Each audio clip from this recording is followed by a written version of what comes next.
Hello, this is Katie. Welcome back to my channel. I wanted to show you guys basically my top watercolor supplies, my favorite watercolor supplies. This is also known as I spent all the money so that you don't have to.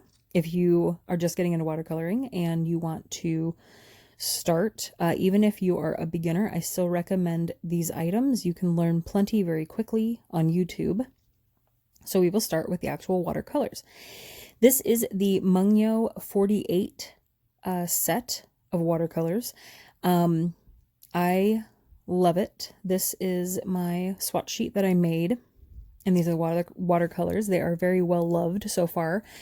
Shada Campbell on YouTube uses this a lot, and I found it following her tutorials a lot easier to just buy this palette, and I do not regret it one bit.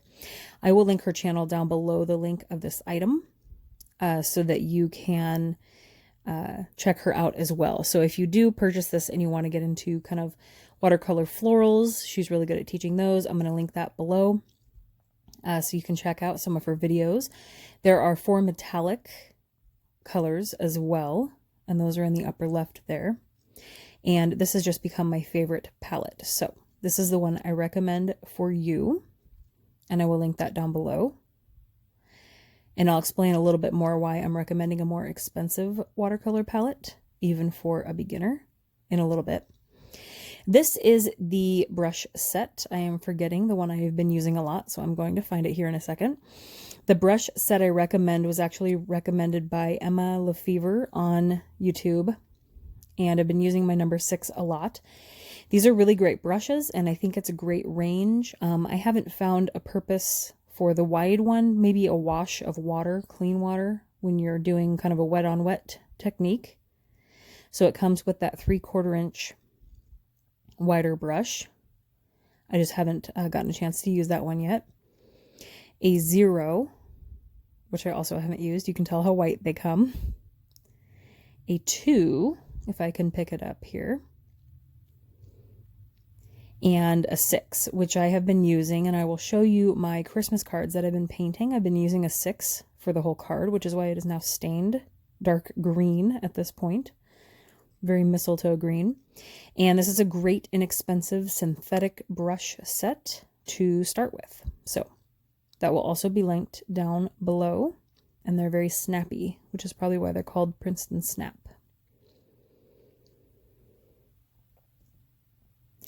And for a palette, I recommend this one or any small ceramic palette that catches your eye, but I will link this one down below. There are many reasons to use a ceramic palette over using the metal tray in your palette, which is fine. You can use that as well. The water doesn't beat up as much in a ceramic palette. It also doesn't stain like the metal can, and so it's just a very clean. You can start fresh, you can mix a bunch of different colors that you need and just have them. And you can also keep it and set it aside and use it a week from now. For paper, I do recommend a cheaper paper because paper can get expensive. This is 6 by 9 inches. They generally, most watercolor people recommend 140-pound cold press, which is what this is. And I've been getting my card fronts of my Christmas card that I was painting, 2 out of each of these, and there's 28 sheets. This is only $6 at Michael's, and I'm recommending cheaper paper and better paints, which is kind of the opposite of what a lot of watercolor people are going to recommend to you. Just in my experience so far, I found that I would rather spend the money on good paint and practice and have basically throwaway paper. And I do have more expensive paper. I just don't use it that often. And this paper is perfectly good. And so I'm recommending to spend more on other supplies like paint, good paint, and cheaper paper, especially if you are practicing. And then for your water, I recommend 2 mason jars. I'm going to link a Michael's mason jar down below. You just buy a couple of them.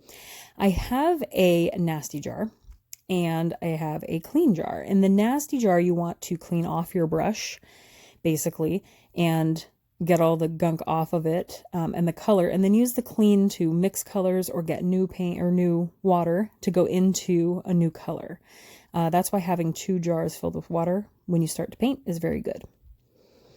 Then for pens that are great for doodling over your watercolor or outlining things, there are lots of different types and ways to watercolor and make art.